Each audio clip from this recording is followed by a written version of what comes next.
રાજ્ય વિષયક કેટલાક નીતિ નિયમોમાં હું મક્કમ હતો. રાજ્યની સંપત્તિનો ઉપયોગ મારા ઉપયોગમાં ન કરતો. રાજ્યની સંપત્તિ પ્રજાની સંપત્તિ જ ગણાય. એનો અર્થ એવો નથી કે હું અન્ય રીતે કમાણી કરીને મારી આજીવિકા ચલાવતો, પણ બીજા જરૂરી મોજ શોખમાં ધન વ્યય કરવાનું મને ન ગમતું. ઉચિત ખર્ચનો મને કોઈ વાંધો ન હતો. અનુચિત ખર્ચને હંમેશા મેં ટાળવાની કોશિશ કરેલી. એક વેપારી રત્નકંબલો લઈને આવેલો. સરસ અને મુલાયમ રત્નકંબલો, વજનમાં હલકી અને એના ગુણો અદ્ભુત. ઉનાળામાં શીતળતા આપે અને શિયાળામાં હૂંફ આપે.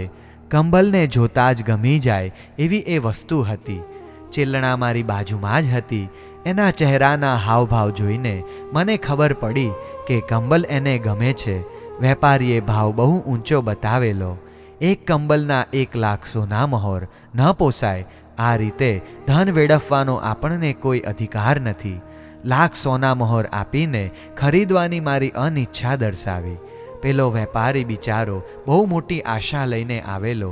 એને એવું કે મગધનો સમ્રાટ છે એટલે આટલી તો લઈ લેશે, પણ મેં તો એક પણ કંબલ ન ખરીદી. એ રવાના થયો. એના પછી 2-4 દિવસ પછી એક જોરદાર ઘટના બની. ચેલણાનું મોઢું ચડી ગયેલું. મારું બધું ધ્યાન રાખે પણ મારી સાથે ન બોલે. ચેલણા નારાજ હોય એ મને ન ગમે. મને એના માટે અપાર અંતરંગ હતી. એના માટે હું કંઈ પણ કરવા તૈયાર હતો. એને આજે પણ એટલી જ લાગણી છે. એના દીકરા અજાત શત્રુએ મને જેલમાં પૂરી રાખ્યો. રોજના 100 ફટકા મારે છે.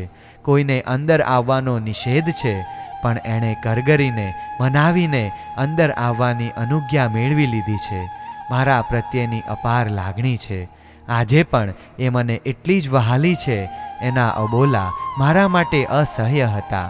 એ દિવસે ભોજન એને નીરસ લાગ્યા. મેં પૂછ્યું, આજે સ્વાસ્થ્ય નથી સારું કે શું? એવું કંઈ નથી, મસ્તકમાં પીડા થાય છે. આટલું કહીને એ ત્યાંથી રવાના થઈ. મેં દાસીને પૂછ્યું, રાધિકે, તારી સ્વામિનીનું ધ્યાન નથી રાખતી? એને શાનું અસુખ છે? હા મહારાજ, હવે હું ધ્યાન રાખીશ. એણે જવાબ આપ્યો, પણ મને કારણ કંઈ સ્પષ્ટ ન જણાયું. એ દિવસે રાજ્યના અગત્યના કામમાં હું વ્યસ્ત હતો એટલે કચેરીમાં ગયો. કામમાં ચિત્ત પરોવવા ઘણા પ્રયત્નો કર્યા, પણ વ્યર્થ. સામેના માણસ સાથે વાર્તાલાપ કરતાં પણ ચિત્ત ચેલણામાં જ જાય.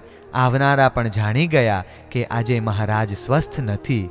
1-2 જણાએ તો મને કહ્યું પણ ખરું, મહારાજ, આજે આપ આરામ ફરમાવો, હું આવતીકાલે આવીશ. અમારો સ્વાર્થ હોય તો પણ આપનું સ્વાસ્થ્ય તો સૌથી વિશેષ અમારો સ્વાર્થ છે, એમ અમે માનીએ છીએ. બીજા દિવસે આવવાનો વાયદો કરીને એ લોકો ગયા. હું નવરો પડ્યો એટલે ચિત્તમાં વિચારોનો પ્રવાહ ધસમસતો આવવા લાગ્યો. અભયને બધું કામ સોંપીને હું રવાના થયો. હું ત્યાંથી સીધો ચેલણાના ભવન પર ગયો. એ ક્યાંય દેખાતી નથી. દાસદાસીના મુખ પર ગ્લાનિ છવાઈ ગઈ હતી. બધા જાણે યંત્રના પૂતળા બની ગયા છે. એટલામાં રાધિકા એક કમરામાંથી બહાર નીકળી. મેં એને બોલાવીને પૂછ્યું, રાધિકે, શું થયું છે તારી મહારાણી બાને? ખબર નહીં, આજે સવારથી જ એ અસ્વસ્થ છે. ખાવા પીવામાં મન લાગતું નથી. કોઈની સાથે વાત કરતા નથી. બોલવાનું તો મન જ થતું નથી. આપણી વાત સાંભળવાની પણ એમની તૈયારી નથી. ઔષધ માટે વૈદ્યને બોલાવવા કહ્યું તો કહે છે એ આવીને શું કરશે. કાંઈ સમજ નથી પડતી કે એમને શું થાય છે. બસ આખો દિવસ સૈયામાં સૂઈ રહ્યા છે અને આંખો ખુલ્લી હોય ત્યારે છત સામે તાકી રહે છે. આનો સ્પષ્ટ અર્થ એ છે કે કોઈ પણ કારણે એમને ઓછું આવ્યું હશે, પણ શું કારણ હોઈ શકે એના માટે મારે જ એમને પૂછવું પડશે. હું ચેલણાના ખંડમાં ગયો. એકમાત્ર રાધિકા સિવાય બીજા બધા બહાર નીકળી ગયા. મેં પૂછ્યું, દેવી, શું થાય છે? કંઈ નહીં, મસ્તકમાં સામાન્ય પીડા થાય છે. થોડા સમયમાં મટી જશે. એનો ઉપચાર કરી શકાય એવો નથી. નક્કી એના મનમાં કંઈક ઘમાસણ યુદ્ધ ચાલી રહ્યું છે, પણ કંઈક વાત કરે તો આપણને સમજ પડે. મેં એના મસ્તક પર પ્રેમથી હાથ ફેરવ્યો. એની આંખમાંથી અશ્રુ પ્રવાહ વહેતો થયો. ચેલણા, તું રડે છે? શી વાત છે? તું વાત કર. તારી આંખમાં આંસુ મારાથી ન જોઈ શકાય. તારા દિલની વાત મને નહીં કહે. મારા અવાજમાં દર્દ ભરેલું હતું. નાથ, શું કરું? મારું મન નબળું પડી ગયું છે. એવું શું થયું છે કે તારું મન નબળું પડી ગયું? હું મગધની મહારાણી ભલે કહેવાતી હોઉં, પણ મારા કરતાં વધારે સમૃદ્ધ તો રાજગૃહિની મૈત્રાણી છે. ભલે એ ગામમાં ઝાડુ વાળવાનું કામ કરતી હોય, પણ જવા દો હવે. શું થયું? મૈત્રાણી સાથે તમારે શા માટે તમારી સરખામણી કરવી પડે? કંઈ સમજાય એવી વાત કરો. સરખામણી થઈ જાય એવી જ વાત છે. આજે સવારે એ સફાઈ કામ માટે આવેલી ત્યારે લાખ સોના મહોરની કિંમતવાળી રત્નકંબલ ઓઢીને આવી હતી, જે રત્નકંબલને મગધના સમ્રાટ ખરીદી શક્યા ન હતા. હું વિચારમાં પડી ગયો. રાજગૃહિની મૈત્રાણી આટલી સમૃદ્ધ હોઈ શકે કે પછી એને કોઈએ ભેટ આપી હશે? આ વાતની તપાસ કરવી પડશે. મેં પૂછી લીધું, તારે મૈત્રાણી સાથે કંઈ વાત થયેલી ખરી? મોઢું બગાડીને એણે કહ્યું, મારે શા માટે એની સાથે વાત કરવી પડે? તારી ઈચ્છા હોય તો તું કહે. તને પણ એવી રત્નકંબલ મળી જશે.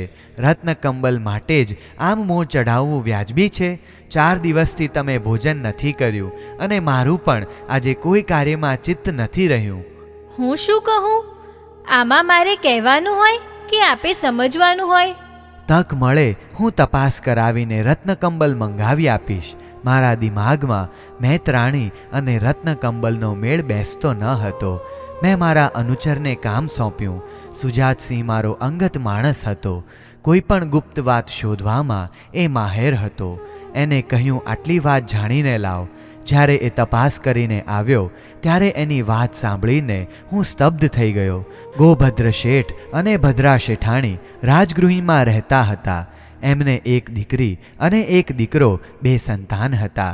દીકરી સુભદ્રાને નગરમાં જ ધન્યકુમાર સાથે પરણાવેલી અને દીકરો શાલીભદ્ર હતો. એને 32 કન્યાઓ સાથે પરણાવેલો. દેવલોકના દેવની જેમ સતત સુખ ભોગવી રહ્યો. ગોભદ્ર શેઠ અને શેઠાણીને શાલીભદ્ર માટે અત્યંત પ્રેમ હતો.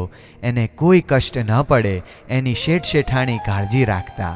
ભગવાન મહાવીરના એ પરમ ભક્ત એક વખત પ્રભુ પધારેલા અને એમની દેશના સાંભળી સંયમ સ્વીકારી શ્રમણ બન્યા. સંયમનું સારી રીતે પાલન કર્યું અને દેવલોકમાં દેવ તરીકે ઉત્પન્ન થયા.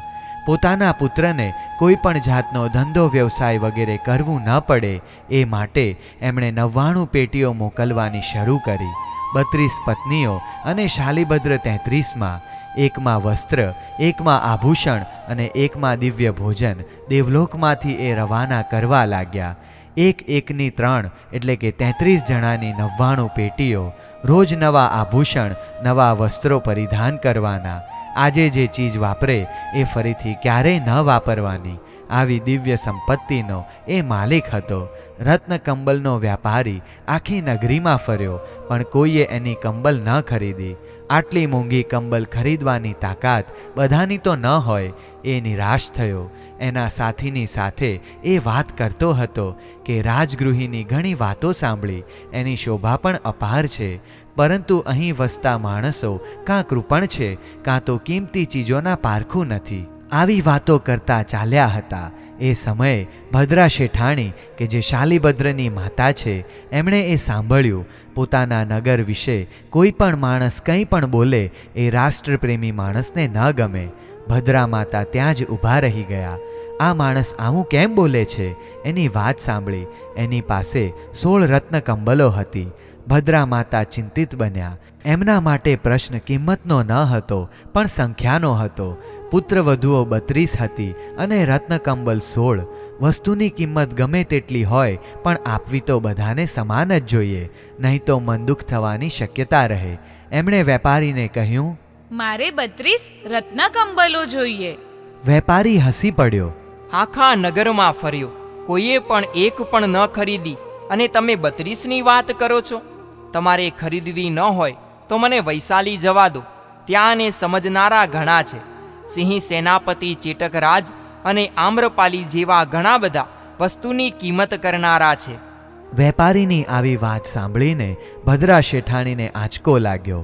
મગધ કે રાજગૃહી માટે કોઈ માણસ ઘસાતું બોલે એ એમને ન ગમે. એમાં પણ એણે તો રાજગૃહીની સ્પર્ધા કરનારી વૈશાલીની વાત કરી. ભદ્રા શેઠાણીએ વેપારીને આદેશ કર્યો, એમ કરો, દરેક કામળીના 2 ટુકડા કરીને આપો. શેઠાણી, તમે કેવી વાત કરો છો? આવી મોંઘી કંબલના તમે 2 ટુકડા કરવાના? હા, ટુકડા કરવાના. એક કામળીના 2 ભાગ એટલા માટે કરવાના કે મારે પુત્રવધુઓ 32 છે અને તારી પાસે કંબલ 16 છે. અડધીને આપું ને અડધીને ન આપું તો અન્યાય કહેવાય ને. તમારી વાત તો સાચી છે. એમણે કંબલના 32 ટુકડા કરાવીને બધી પુત્રવધુઓને એક ટુકડો આપી દીધો. પણ જેને રોજ નવા દિવ્ય વસ્ત્રો મળતા હોય એને માનવીય વસ્ત્રનો ઉપયોગ કરવાનું કેમ ગમે?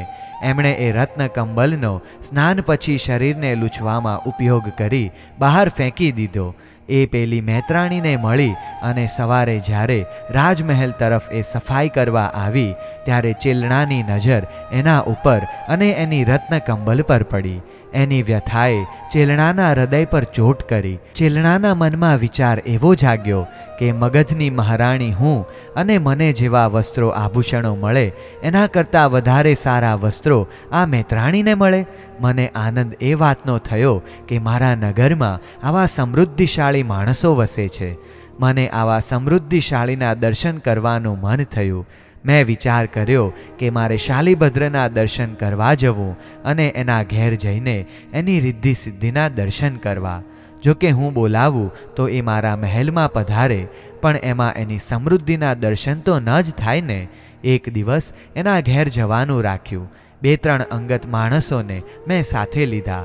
એના ઘેર જઈને જોયું તો 7 માળની એની હવેલી, ફરતો વિશાળ કોટ, વિશાળ રજવાડાના અંતઃપુર જેવું મને ભાસ્યું. એની હવેલી સુધી પહોંચું એ પહેલાં ગમે ત્યાંથી ભદ્રા શેઠાણીને સમાચાર મળ્યા. એ સ્વયં મારું સ્વાગત કરવા મારી સામે આવ્યા. આજે આપે ગરીબની ઝૂંપડી પાવન કરી. હું મનમાં હસ્યો. આવા માણસો પણ પોતાની જાતને ગરીબ માને છે તો તવંગર માણસો એના મહેલ કેવા હોય? મેં કહ્યું, આજે આપના અને આપના દીકરાના દર્શન કરવાની ઈચ્છા જાગી એટલે હું આવ્યો છું. ફરમાવો, મારે લાયક કોઈ આજ્ઞા હોય તો ફરમાવો. હું વિચારમાં પડી ગયો. ભદ્રા શેઠાણી મારી સાથે બધો વ્યવહાર કરે છે, વાર્તાલાપ કરે છે, પણ એમનો દીકરો તો ક્યાંય દેખાતો નથી. મેં કહી જ નાખ્યું, તમારી અઢળક સંપત્તિ તો જોઈ શકાય છે, પણ એના માલિકના દર્શન કરવાની ઉત્કંઠા છે. આટલું સાંભળતા તો ભદ્રા માતાના ચહેરાના ભાવો બદલાયા. થોડી જ ક્ષણોમાં સ્વસ્થ થઈને એમણે મને કહ્યું, આપ ઉપર પધારો. આ હવેલીની અંદરની કલાકૃતિના દર્શન કરો, પછી હું એને બોલાવું છું. 3 માળ સુધી હવેલીની શોભાને મેં નિહાળી. 4થા માળે આવ્યો. હવે તો મને પણ હાફ ચડી. એક વિરામાસન પર મને બેસવાની સૂચના કરી. હું બેઠો. દિવાલો પર ચિત્રિત કરેલા દ્રશ્યો અને ઓરડામાં ગોઠવાયેલી કલાકૃતિઓ જોવામાં હું મારી જાતને પણ ભૂલી ગયો.